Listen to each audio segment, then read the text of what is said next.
Hey, what's good, y'all? Hope everybody is safe, staying clean, staying germ free. I'm here celebrating the 2020 Bronx Virtual Book Fair. Some of y'all may be unfamiliar with me. My name is Shawn Hudson, 28 years old, self-published author, screenplay writer, poet, political organizer with Take Back the Bronx. I've self-published 8 books. These are my 2 latest releases, both from last year. I'm currently working on the sequel called Sins of Society. It's the sequel to this book right here. Um, I love this book right here, Just Us. It's actually my favorite work so far, close to date.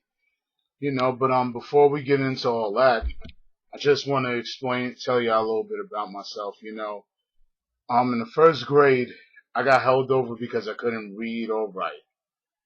You know, I had trouble reading and writing, but my mom stayed up with me like half an hour every night, and she always used to tell me to put myself in the story, and that was something that I always carried with me. That's why I enjoy reading so much now.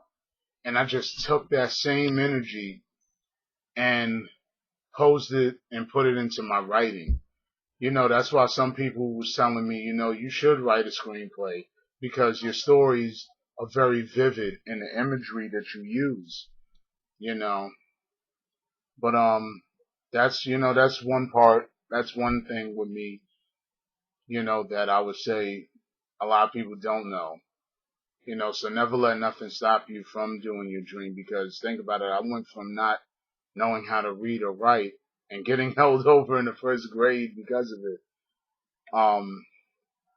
And to later on go and self-publish my own stories, And I'm from the Bronx. I'm from the Soundview section of the Bronx, to be exact.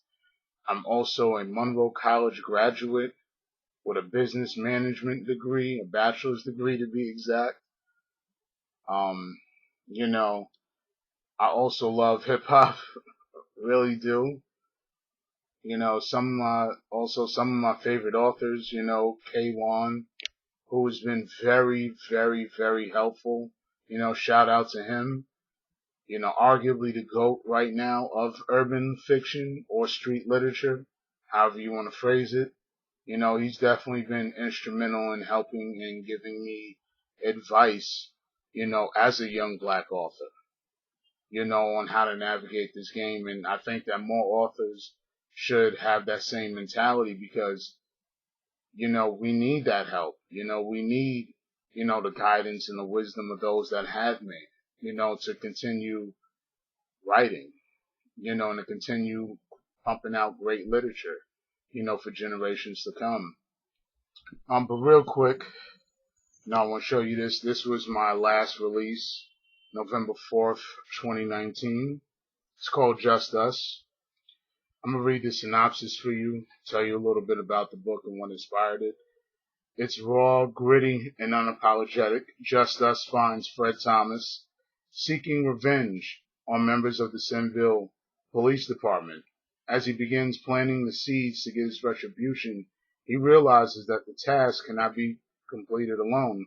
He then reluctantly enlists the help of a woman named Kat, who he's at odds with due to his own traditional beliefs. Will Kat and Fred be able to work together to get their own brand of justice against those corrupt cops who have terrorized the streets of Sinville for years? Or will Fred's problematic views get in the way? Now, the thing that inspired me to write Just Us was because I had went on a hiatus after writing for my first series called By Any Means, which is 4 books. I then went ahead and went on to write poetry for a while. And this was also my first release of 2019, Death of the Stereotype. It was like my third collection of poetry, so there was definitely that as well. and I love it, I would say, with poetry to me is more therapeutic than anything. I started writing poetry like 2011. I wrote my first poem, Project Window, for my senior yearbook. Even though Eagle Academy for Young Men found that it was inappropriate for whatever reason. But, I started writing poetry and taking it seriously around 2011. But I went and wrote Just Us because I felt like it was time for us as black people to start having those uncomfortable conversations around police brutality and homophobia and transphobia all at once because they all intersect with each other. So it's available on Amazon. All my books are available on Amazon. You can check them out. Yes, but I love you guys. I hope that you guys, definitely check out some of my material and stay tuned for what I have in store for the future. If you want to follow me, you can follow me at RBG Books 1992 on Instagram. Again, that is at RBG Books 1992 on Instagram. Make sure you enjoy and check out the rest of the 2020 Virtual Bronx Book Fair. Have a safe day, y'all. Stay blessed. Stay clean as well. And remember to social distance. Love y'all. Peace.